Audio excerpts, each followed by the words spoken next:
Okay, so today I'll be talking about work looking at the early diversity in abstract thought and showing that context shapes the developmental trajectory of relational reasoning.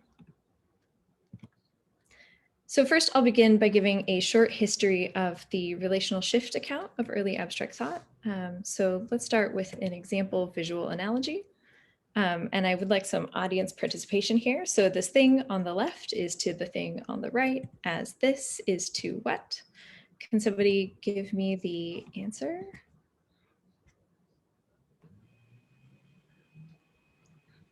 Cut lemon. Yeah, great.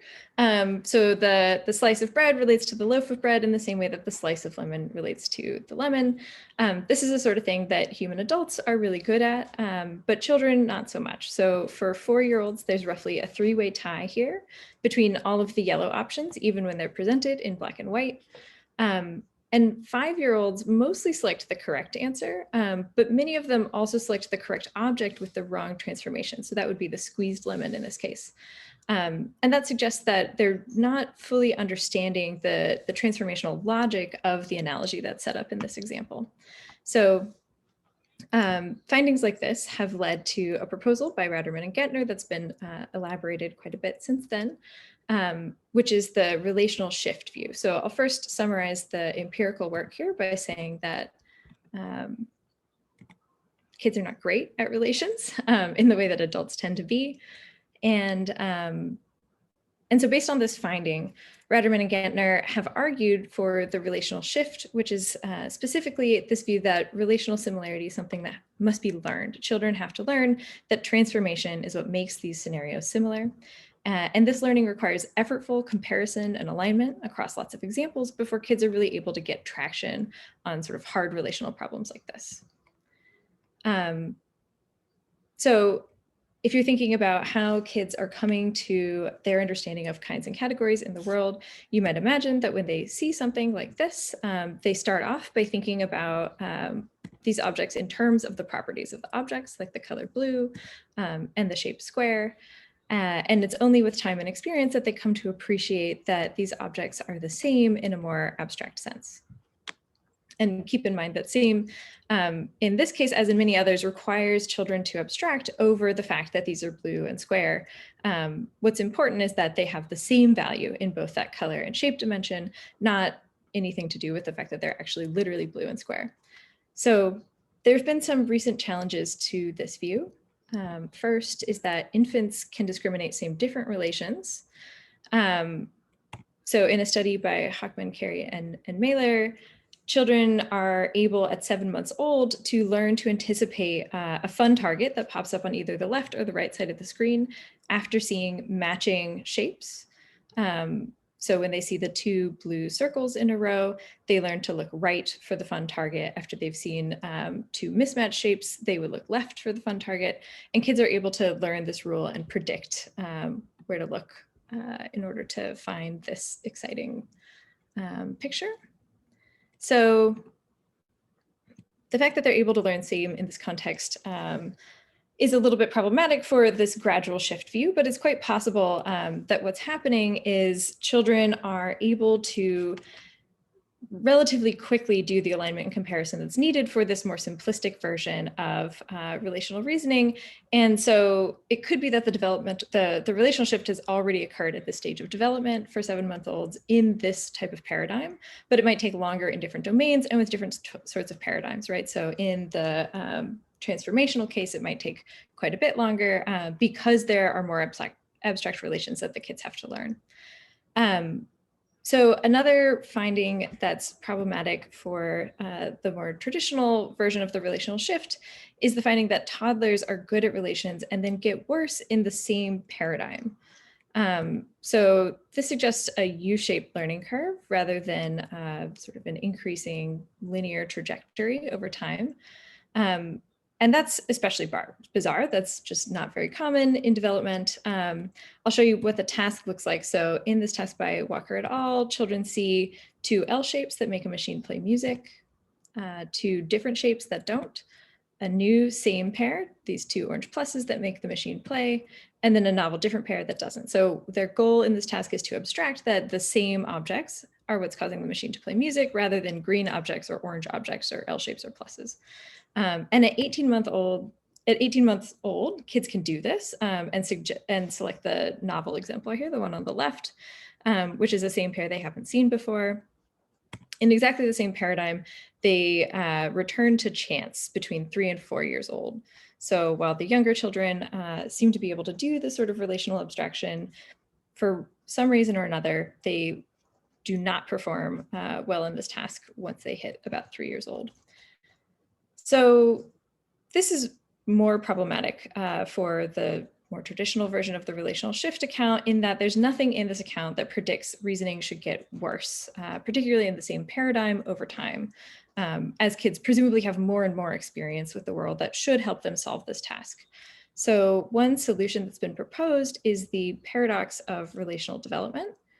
And in this view, language plays a critical role both in the initial construction of relational understandings by helping guide comparison and alignment, but also in their subsequent decline and gradual reemergence.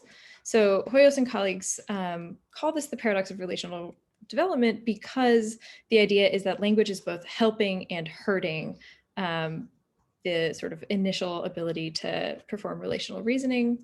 And ultimately, language learning appears to solve the very problem that it creates. So specifically, the argument here is that the noun spurt in early language learning is responsible for the decline of relational reasoning that's observed by Walker and colleagues.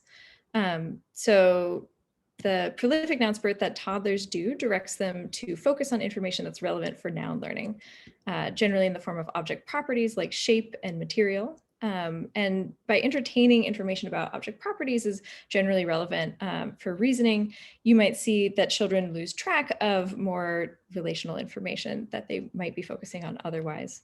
So this noun spurt and the accompanying relational paradox, so you might end up as a result of learning a bunch of nouns, focusing on biases like the shape bias that can be really helpful for learning nouns, because often you should extend a novel noun to other things with a similar shape.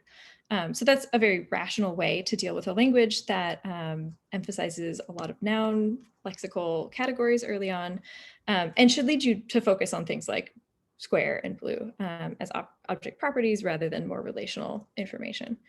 So this noun spurt and the accompanying paradox view is proposed to characterize relational reasoning broadly across contexts, but the noun spurt that's seen in English word learning is not universal, and Mandarin Chinese learners, for instance, show an early lexicon that's much more balanced or even biased toward verbs.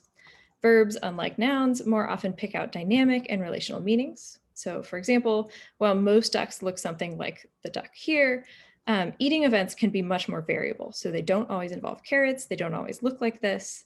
And the meaning of eat has much more to do with a chewing and digestion process than the agent or the object properties that are visible in any one exemplar of eating.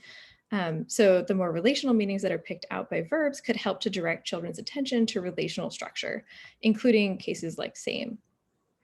So my colleagues and I proposed an alternative view, the rational learner paradigm view, in which children have and retain genuine relational concepts from an early age, but experience with language and the environment creates learned biases and preferences for relational or object-based learning.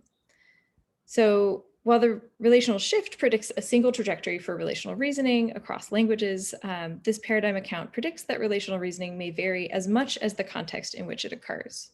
So to explore this prediction about variability, we compare relational reasoning among English-speaking children in the US to Mandarin-speaking children in mainland China. And these two populations provide naturally varying conditions in which to document relational reasoning. That's because English learners in the US experience not only a linguistic focus on learning nouns, but also a cultural focus on objects, particularly decontextualized objects that are often shown in isolation without sort of a rich visual environment. And both of these factors could direct attention to objects and object properties at the expense of relations. Meanwhile, Mandarin learners in China experience a linguistic bias toward verbs, or at least away from nouns, and a cultural emphasis on relations, both of which could direct attention toward relations.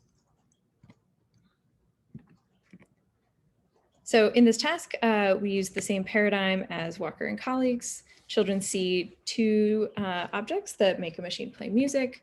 They then see a second pair of novel different objects, in this case, that don't make the machine play, yet another same pair, yet another different pair, and they would be asked to select between a novel same pair and a novel different pair.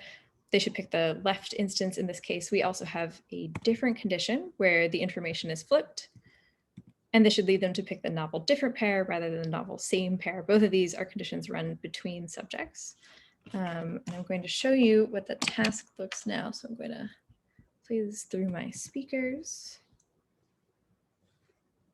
And I'm going to start at the third training trial here. Let's try it.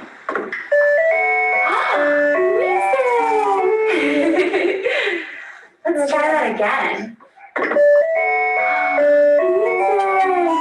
Yay! Yeah, so these ones did make my toy play music. Let's try it. No music. Let's try that again. No music. So these ones did not make my toy play music.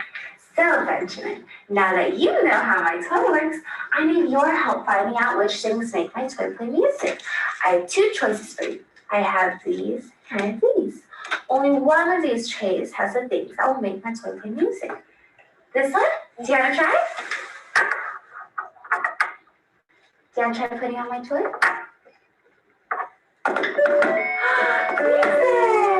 Good job. Okay, so Benjamin here chooses the relationally correct answer. And this is what about half of American 3-year-olds do. So once again, they're at chance in this task. But meanwhile, kids between 3 and 4 years old in China are above chance in both the same and different conditions. So they're selecting the relationally correct answer here in both cases. One possibility is that these differences reflect the same underlying trajectory, but just distanced in time, right? So if the children in the US are undergoing a U-shaped learning trajectory, that means they're going to perform well at 2 different points in development. They're going to perform well at the beginning of that U and then again at the end. And it's possible that the children in China are also following a U-shaped curve, but that they're just at one end or the other of that U at a different time point, right? So these could be kids who are at the initial upswing of the U and haven't yet followed the decline, or that are at the end of the U and have already come out of a decline in relational reasoning following the same trajectory. So in order to work out whether these are truly different trajectories for early reasoning, we decided to look at children from 18 months old to 48 months old. Using the same task, and I'll go ahead and plot what we see in the US and China now. So notice that we're seeing the beginning of that U-shaped curve in the US. Children start well above chance and proceed to chance between 3 and 4 years old. And in China, we see that children are above chance at 18 months and continue to be over this period. So it looks like there's a linear increase or at least stable performance over this early stage of development. So this suggests that there are truly 2 different trajectories for early learning, but it doesn't test a big part of the paradigm view, which is that the environment might be creating a learned bias, and this learned bias for relational or object-based reasoning is what's driving performance. So next we created a variant of the initial task that is designed to assess for learning biases. So here we replace one of these second objects with a repeated object from the first pair.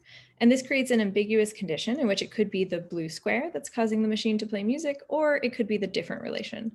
And we give children a 2 alternative forced choice between these 2 options by creating a same pair that has the object match, but is relationally inconsistent, and a relational match that is associated with objects that have triggered the machine in the past, but never in conjunction, well, never without the blue square, right? So children are forced to choose which of these hypotheses they think is more likely to account for the information they've seen.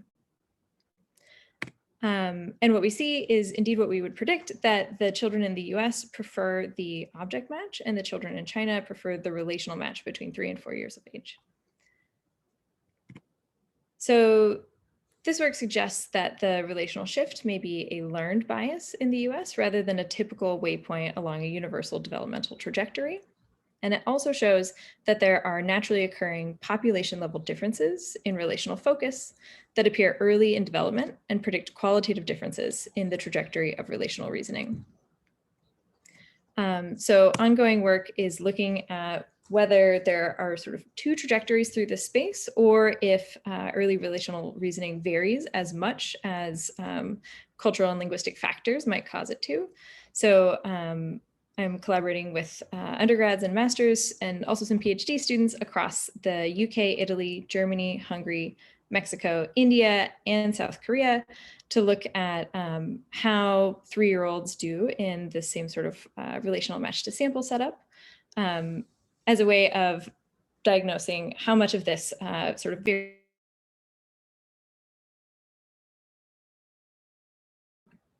I became muted there. Sorry about that. So as a way of diagnosing how much of this varies in more of a free-form and contextually sensitive way, or whether there are sort of two trajectories through the space. And so far, initial findings in India suggest that there might be as much variation in relational reasoning as there are in like the cultural and linguistic context. So with that, I'd like to thank my collaborators and funders on this project and on ongoing work. And I'd be happy to take any questions, although I'd like to reserve most of the discussion period for after Angie's talk, since this is another line of ongoing work. But I'm happy to take questions about this specific project now.